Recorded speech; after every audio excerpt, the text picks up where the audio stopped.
Along our journey, a guest speaker, Roy Juarez Jr., helped motivate our class to move forward, overcome adversity, and bring positive change into our lives.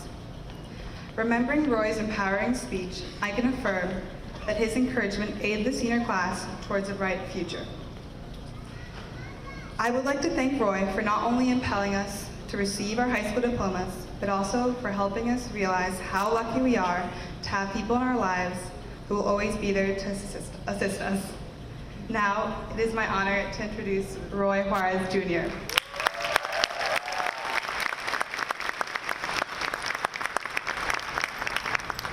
Oh, wow. It's such an honor to be here with you this afternoon, and I have to be honest, when I received the email asking if I would be the graduation speaker, I thought, really? Me? Like, the students remember me? Seriously, I'm gonna be punked, right? I'm being punked. But in all honesty, it is truly an honor to be with you. But I also thought, I wonder who else they had nominated or even considered. I can only imagine that if I was a fly on the wall during that process, that someone probably said, we should aim big and probably invite President Obama, while someone else jumped in and said, I vote we bring Hillary Clinton. And then someone at the very, very far back of the room in this faint voice probably said, hey, nah, let's bring that homeless dude. He'll probably even do it for free. And you know what, you were right. But whoever it was that thought of my name, that remembered my work, thank you. Thank you very much. It is truly an honor to be here because you are what my work represents. That is the whole reason why I had chose to live homeless for 2 years out of my car. To circle this entire country, to be able to see a day like this. So thank you.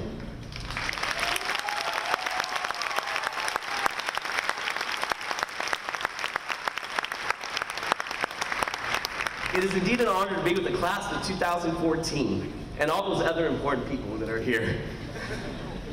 I have spent much time contemplating on what I would say. I actually wrote a few things down. I read them to my friends, and I got the same blank stare that you're giving me right now.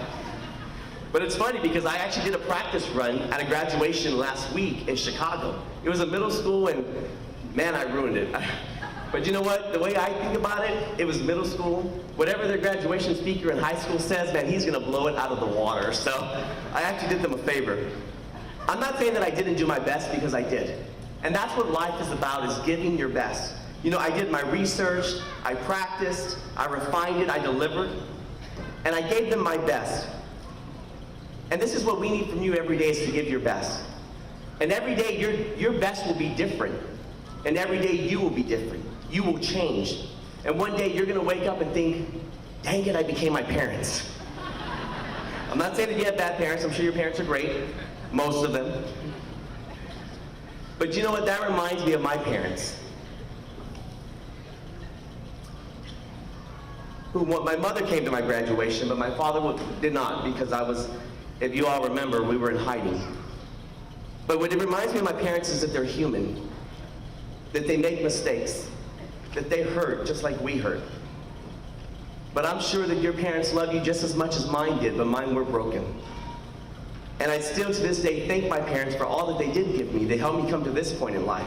So today, yes, take a moment to think of everything that your parents, or whoever you consider your parents, have given you to bring you to this point. Take the best that they've given you and use that to not only enrich your life, but the lives of others that surround you. I did what every professional speaker under the age of 40 did when you're asked to be a graduation speaker. I consulted Google, which led me to YouTube, which led me to like 2 hours of clown prank videos before I realized that I was off track. There are so many amazing graduation speakers on YouTube. It'd be easier if you just put them up on, anyways. Each speaker gave a very insightful message, and I thought to myself, out of all these speakers, which ones did I like the best? And I have to be honest, it was Ellen DeGeneres. I thought she had an amazing graduation speech. And to quote her, never follow someone else's path. Unless you're in the woods and you're lost and you see a path, by all means follow it. Thank you, Ellen, for those insightful words. It is because of her words that I decided to dig deeper, within myself to share a message from my heart.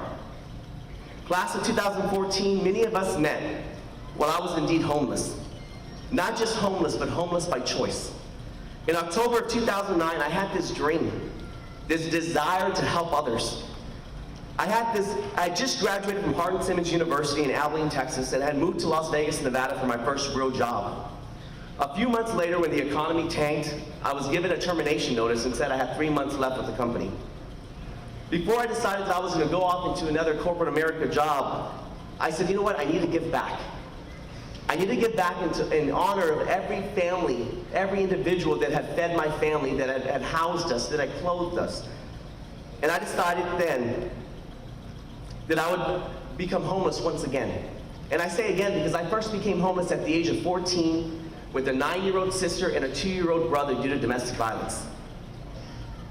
The plan was I would live out of my car and I would cross the country from LA to Jacksonville, Florida, and I would speak for free at any high school, middle school, shelter, organization, any place that would open up their doors.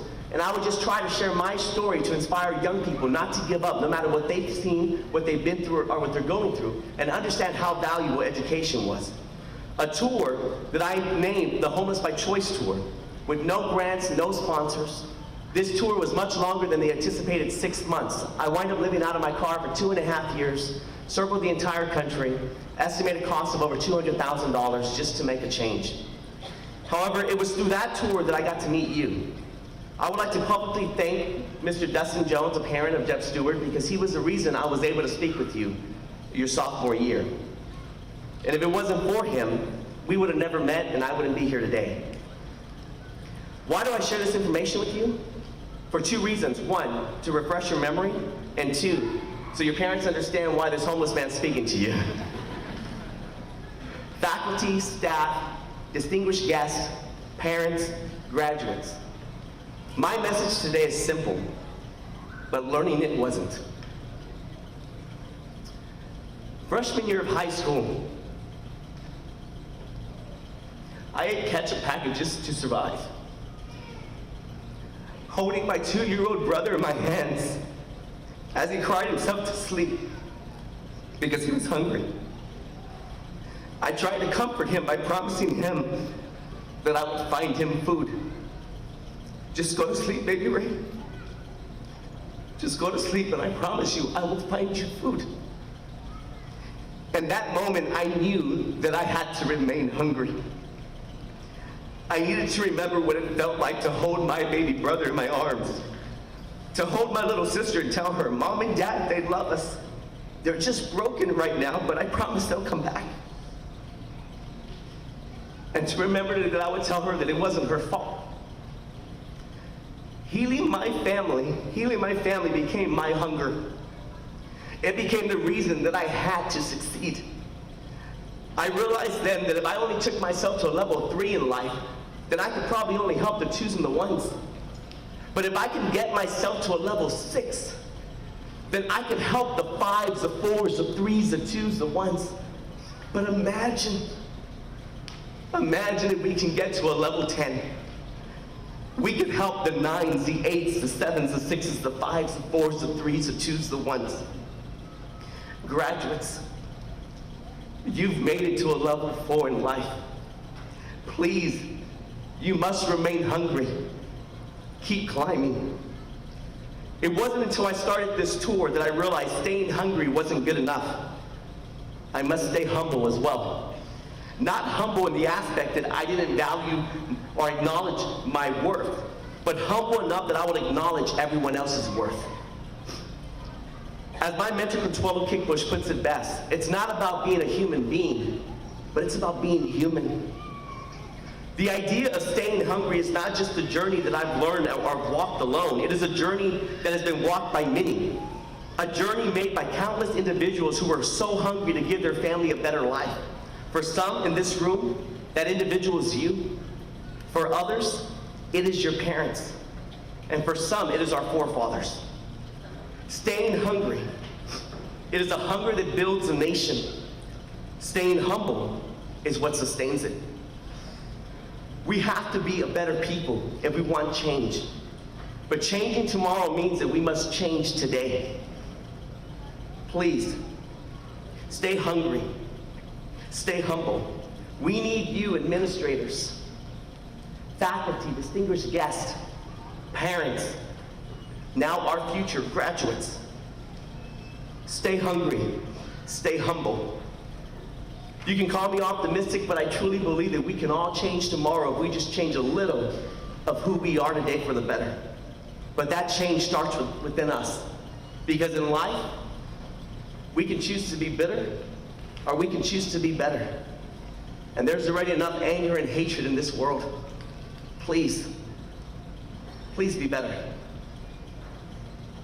Graduates, this isn't the end of your journey. It is just the beginning. Class of 2014, I am so humbled to be with you today. I see you. I see each of you. And I'm not just seeing another graduate, but today I see my little sister. I see my little brother graduating. I love you. I don't even have to know you, and I still love you. And I'm so proud of you. And thank you for letting me share this day with you. Congratulations.